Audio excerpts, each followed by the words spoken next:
오늘 우리에게 주시는 하나님의 말씀은 시편 55편 1절에서 23절입니다.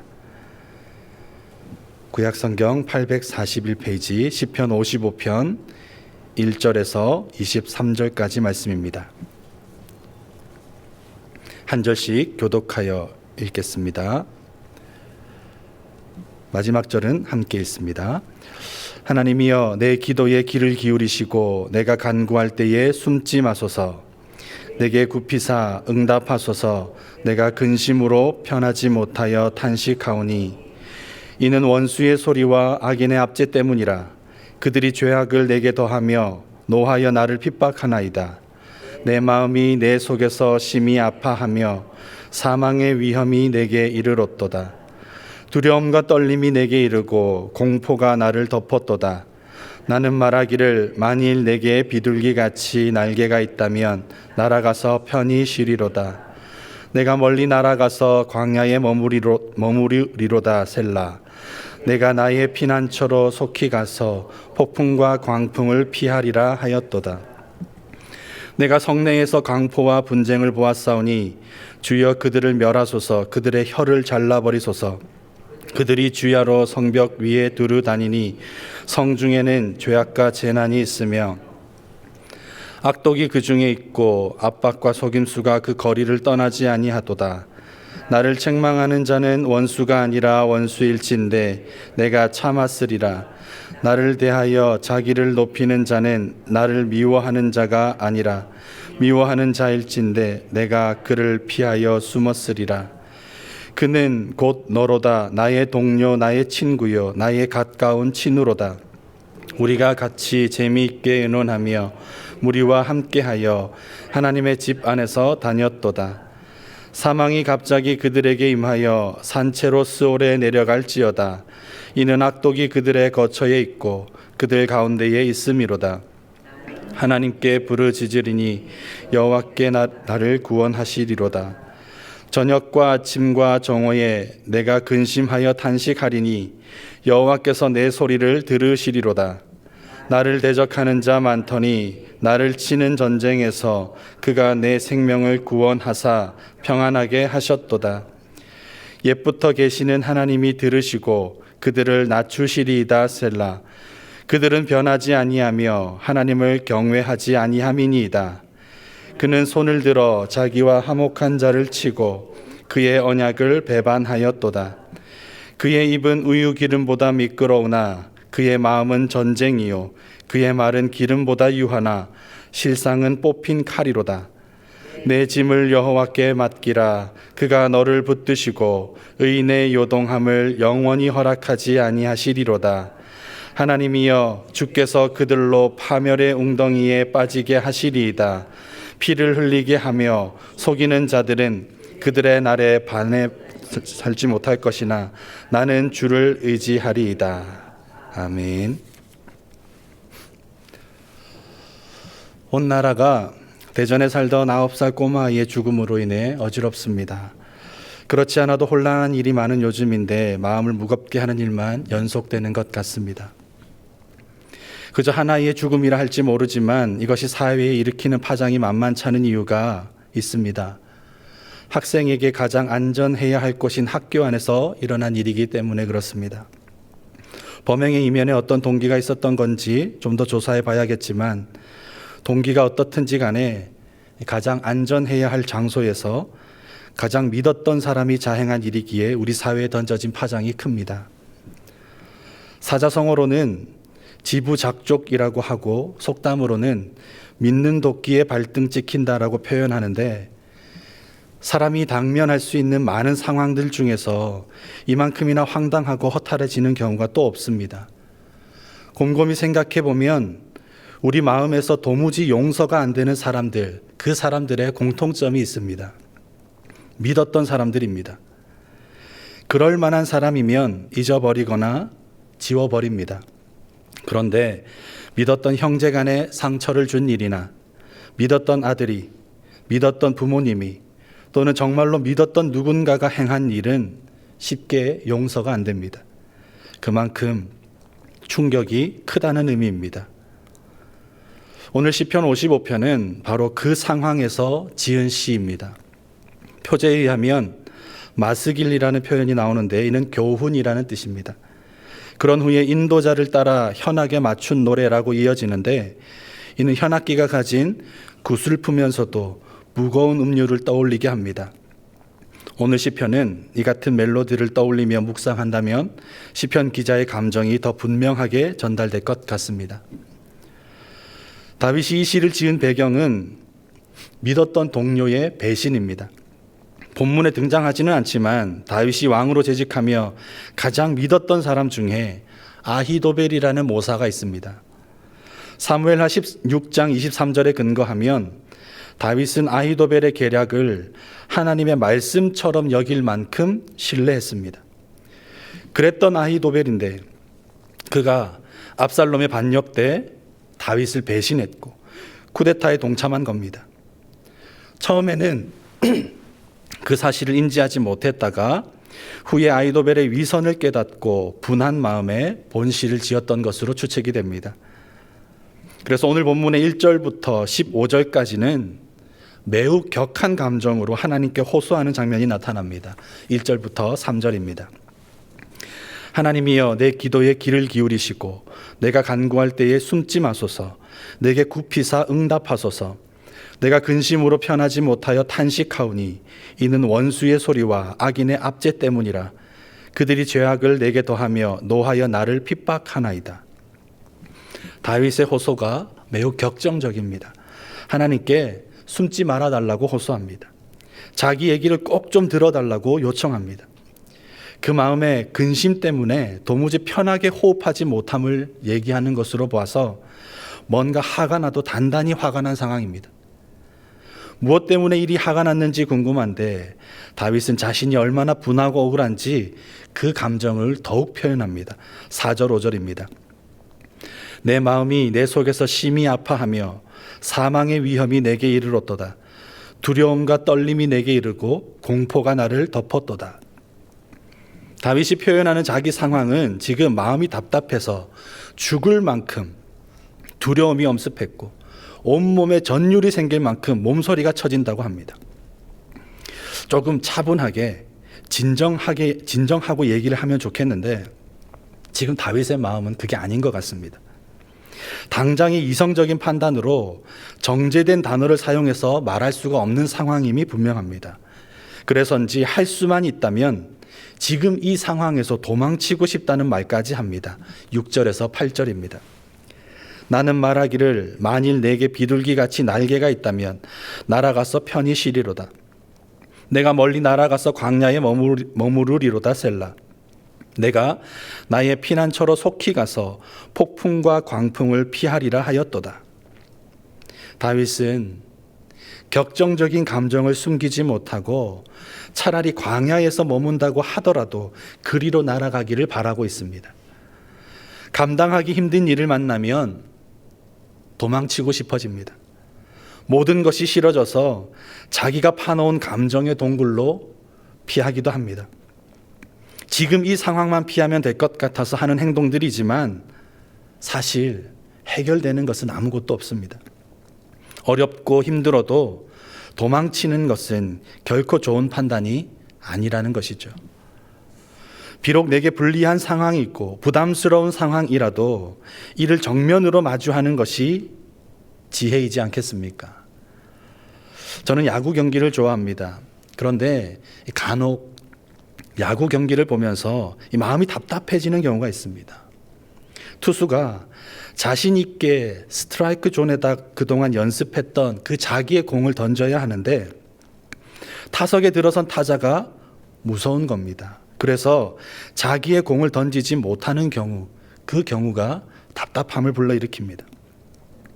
그렇게 타자를 피해서 이리저리 다른 곳으로 공을 던지다 보면 결국 볼넷이라는 악수를 두게 되고 그것이 화근이 되어서 경기 전체를 넘겨주는 상황에까지 이르게 됩니다.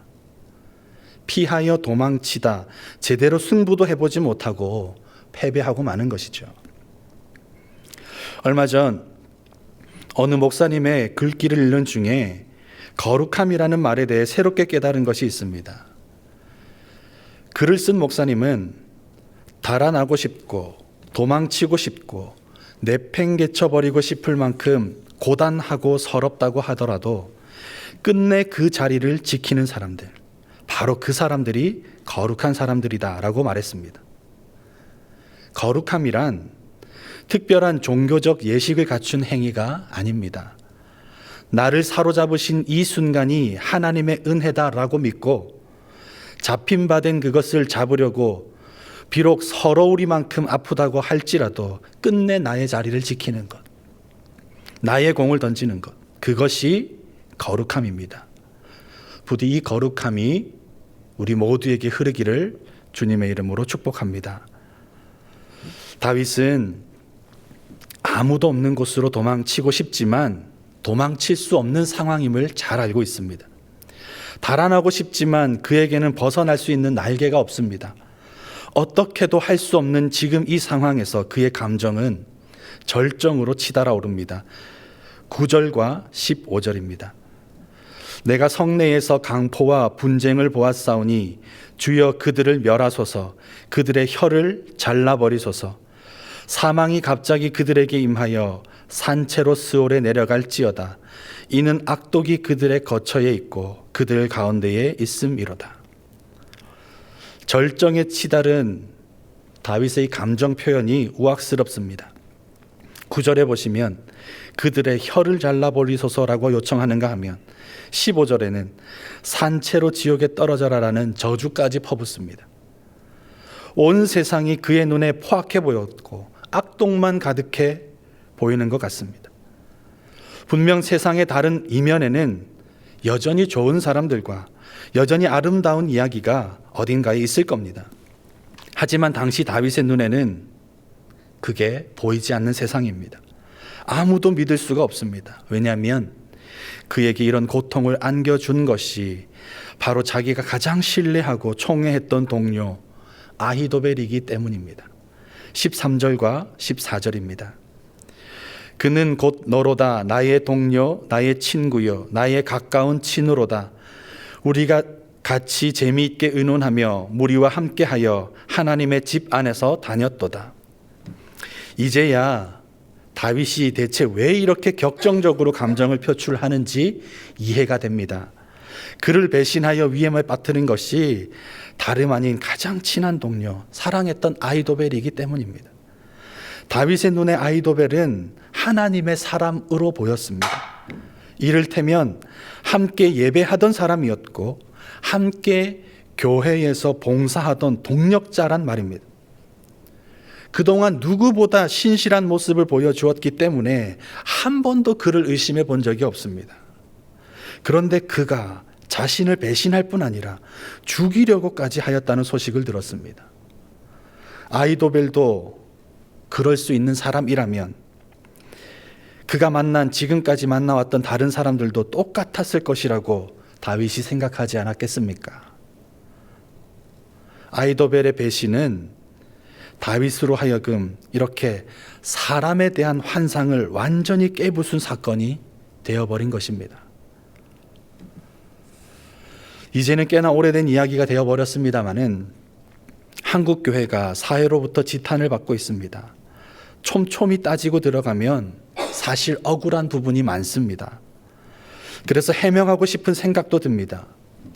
15년 전 자료이긴 합니다마는 보고서에 따르면 사회복지사업 법인 비율에 있어서 우리나라 전체의 52% 이상이 기독교 재단입니다.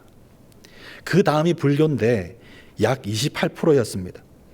두 배 가까이 되는 수치입니다. 또 다른 일례로 장기 기증 희망자와 관련해서 국민 전체의 80%가 기독교인이었습니다. 시간이 흘렀기에 지금은 좀 사정이 달라졌다라고 할지라도 기독교가 사회에 끼치는 영향력 상당합니다. 그런데 아무리 해명하고 바로잡아도 교회에 대한 사람들의 인식이 생각처럼 시원하게 해소되지 않습니다. 무엇 때문이겠습니까? 지부작족, 믿는 도끼에 발등이 찍혔다는 것이죠. 그렇게나 믿었던 교회가 저지른 일탈들 때문입니다. 믿는 도끼의 발등이 찍히면 더 아픈 법이라고 말하는 것처럼 그렇게 믿었던 교회이기 때문에 교회의 도덕적이지 못한 일탈들이, 책임감 없는 행동들이 더 뼈아프게 다가왔다는 뜻입니다. 다윗이 아이도벨에게 느낀 절망감처럼 세상이 교회에 대해 더 큰 실망감을 가졌다는 뜻입니다.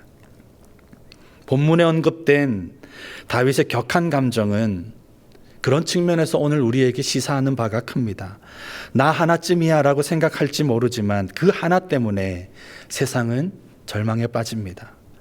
교회를 믿기 때문입니다. 교회를 향해서 유독 손가락질하는 것은 한편으론 불쾌한 일이기도 하지만 다른 한편으론 아직 교회에 희망을 바란다는 의미이기도 하지 않겠습니까? 교회가 여전히 세상에 믿는 도끼라면 우리의 할 일은 발등을 찍지 않으면 되는 것입니다. 아무 곳에서도 희망을 볼 수 없었는데 그래도 교회가 있어 다행이다라는 말을 들으면 되는 것입니다. 의인 10명이 없어서 망하던 소돔과 고모라를 떠올리며 우리가 최후의 보루가 되어서 그래도 교회에 희망이 있다라는 인식을 심어 가십시다. 나 하나가 교회와 예수님을 대변하는 대사임을 직시하며 세상의 기대와 신뢰에 부응하는 그런 주님의 사람들이 되시기를 주님의 이름으로 축복합니다. 하나님 앞에 그렇게 격정적인 감정을 토로한 이후에 다윗은 다시 마음을 추스르며 하나님을 바라봅니다. 16절에서 18절입니다. 나는 하나님께 부르짖으리니 여호와께서 나를 구원하시리로다. 저녁과 아침과 정오에 내가 근심하여 탄식하리니 여호와께서 내 소리를 들으시리로다. 나를 대적하는 자 많더니 나를 치는 전쟁에서 그가 내 생명을 구원하사 평안하게 하셨도다. 15절과 16절 사이에 감정 변화가 뚜렷합니다. 조금 전까지 저주를 퍼부었던 다윗이 맞나 싶을 만큼 차분해졌습니다. 실망과 절망의 순간에 온 감정을 휘몰아치듯 토해내고 나서 그가 선 곳, 지금 자기가 서 있는 곳이 하나님 앞인 것을 깨달았습니다. 다윗이 하나님께 칭찬받는 종이 될 수 있는 이유가 바로 이겁니다. 저주를 퍼부어도 분한 마음과 또한 노한 마음을 토해내도 그것이 다 하나님 앞이었다는 사실입니다. 하나님 앞에서는 그래도 됩니다. 우리의 모든 감정을 숨김없이 토로해도 됩니다. 로마서 12장 19절에 이르기를 원수 갚는 것이 하나님께 있다라고 하였으므로 감정을 쏟아놓되 판단은 하나님께서 하시도록 그 판단을 하나님께 유보해 드리는 겁니다. 이것이 지혜입니다. 우리의 마음도 혼란스러울 때가 있지 않습니까? 참기 힘든 만큼 우라가 치밀어 오를 때도 있습니다. 하지만 내가 할 수 있는 만큼 주먹으로 세게 내려치고 싶을 때, 그때 우리의 자리는 하나님 앞이어야 합니다. 출애굽기 14장 14절에 여호와께서 너희를 위하여 싸우시리니 너희는 가만히 있을지니라 라고 하였습니다. 우리를 대신하여 싸워주시는 하나님, 그 하나님이 우리의 모든 억울함을 알고 계시다는 것, 이 사실을 잊지 말아야 합니다. 다윗은 그렇게 감정을 추스른 다음에 자신의 마음을 격놓게 한 그 사건에 대해서 하나님께 차분하게 고자질합니다. 20절에서 22절입니다. 그는 손을 들어 자기와 화목한 자를 치고 그의 언약을 배반하였도다. 그의 입은 우유 기름보다 미끄러우나 그의 마음은 전쟁이요 그의 말은 기름보다 유하나 실상은 뽑힌 칼이로다. 내 짐을 여호와께 맡기라. 그가 너를 붙드시고 의인의 요동함을 영원히 허락하지 아니하시리로다. 겉과 속이 달랐던 아이도벨의 위선에 대해서 다윗은 호소하였습니다. 그 일이 자기의 마음을 그토록 격놓게 한 것이므로 주님께 갚아달라고 요청하였습니다. 다윗이 지금 아이처럼 하나님을 의지할 수 있는 이유, 그 이유가 있습니다. 22절에 언급하기를 하나님은 의인의 요동함을 허락하지 아니하시리로다. 의인의 요동함을 허락하지 않는 분이십니다. 바로 이 사실을 다윗이 믿고 있기 때문입니다. 믿었던 사람에게마저 배신을 당하고 보니 세상에 믿을 수 있는 것이라곤 오직 하나님 한 분뿐임을 다윗은 새삼 깨닫게 되었습니다. 인간은 어떤 경우에라도 사랑의 대상이지 신앙의 대상이 될 수 없지 않겠습니까? 아이도벨도 마찬가지였습니다.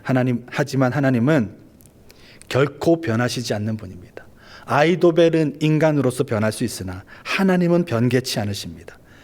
그래서 우리의 유일한 믿음의 대상, 그 대상이 되십니다. 민수기 23장 19절입니다. 하나님은 사람이 아니시니 거짓말을 하지 않으시고 인생이 아니시니 후회가 없으시도다. 어찌 그 말씀하신 바를 행하지 않으시며 하신 말씀을 실행하지 않으시랴. 성경에 종종 등장하지만 의미가 알쏭달쏭한 단어가 있습니다. 미쁘다라는 말입니다. 이를 예쁘다와 혼동하는 경우가 있는데 정확한 의미는 믿을만 하다라는 뜻입니다.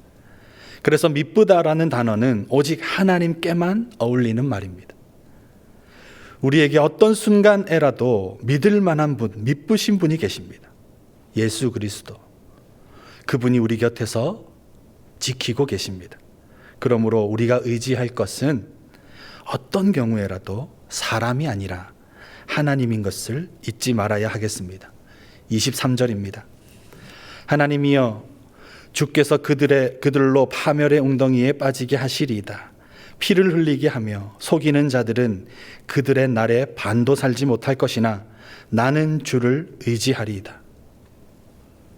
다윗처럼 나는 주를 의지하리이다 라는 고백이 억울한 순간에도, 분노가 치밀어 오르는 순간에도, 도망치고 달아나고 싶은 순간에도 우리의 최후 고백이 될 수 있기를 바랍니다. 억울한 순간에도 정의의 하나님은 나의 편입니다. 믿었던 사람에게 배신을 당했다 하더라도 공의로우신 하나님은 지켜보고 계십니다. 그러므로 우리의 마지막 고백은 나는 주를 의지하리다. 이것이 되어야 합니다. 이 마음으로 비록 우리 앞에 놓인 상황이 억울하고 때로는 분하다고 해도 잡힌 바 된 은혜를 잡으려고 나아가는 오늘 우리의 하루 가운데 하나님으로 말미암아 거두는 승리, 하나님 때문에 얻는 승리가 가득하기를 주님의 이름으로 축복합니다. 기도하시겠습니다. 하나님 아버지, 믿을 수 없는 저희를 믿어주시고 아들로 인정해 주셔서 감사드립니다. 매번 주님을 배신함에도 끝까지 우리 곁을 지켜주시니 영원토록 의지할 분은 하나님밖에 없음을 고백합니다. 주님, 어려운 상황을 만나면 도망치고 싶은 것이 사실입니다. 그럼에도 끝까지 잡힌 바 된 그것을 잡으며 맡기신 자리를 지키는 거룩한 순례자의 모습을 잃지 않게 하여 주옵소서. 또 어떤 억울한 상황에 있든지 주님 앞을 떠나지 않으며 주님께만 호소하는 저희가 되게 하여 주옵소서. 이 순간도 믿었던 사람에게 가슴 아픈 일을 당하여 아무것도 할 수 없는 마음 돼버린 교우들이 있는 줄 압니다. 바라기는 하나님께서 친히 그들의 위로자요 치료자가 되어주시기를 원합니다. 그리하여 절망의 자리에서 넉넉히 털고 일어나 그 삶에 하늘로부터 임하는 새로운 기쁨이 깃들게 하여 주시옵소서. 예수님의 이름으로 기도드립니다. 아멘.